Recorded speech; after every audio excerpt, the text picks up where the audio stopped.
आपको पता है हाँ कि जब मरने के वक्त मुसलमान मर रहा हो तो हुजूर ने फरमाया, क्या फरमाया कि उसको पकड़कर जबरदस्ती ना कहो कि कलमा पढ़ो, वो सकरातुल मौत में है, उस पर मौत तारी है, तो हो सकता है वो ना कर दे, तो ना कर गया तो वो काफिर हो गया। उसको झंझोड़ कर ये ना कहो कि पढ़ो कलमा, ये ना कहना।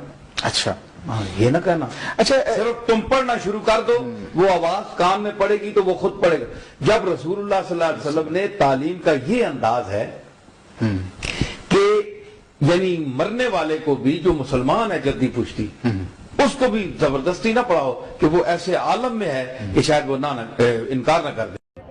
माशाल्लाह से मदीना मुनव्वरा आए हुए जितने भी लोग हैं वो जितने दिन यहाँ पर स्टे करना चाहते हैं और अपने कमरों में, अपने घर में जाके भी जमजम यूज़ करना चाहते हैं, तो चले मैं आपको दिखाता हूँ मस्जिद नबी के 310 गेट पर, जहाँ से बाआसानी जो है आप जमजम अपने घरों में ले जा सकते हैं। तो मेरे साथ चलिए।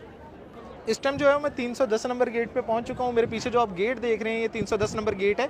यहाँ पर प्रॉपर जो है अब जमजम के लिए जगह बना दी गई है। पहले ज़ायरीन क्या करते थे, मस्जिद नबी के अंदरूनी हिस्से से कूलर से जमजम भर के अपने कमरों में लेके जाते थे, जो खासा मुश्किल होता था छोटी छोटी बॉटल्स में। अब प्रॉपर यहाँ पे 5 लीटर तक की बॉटल्स जो हैं बआसानी यहाँ से भर लेते हैं।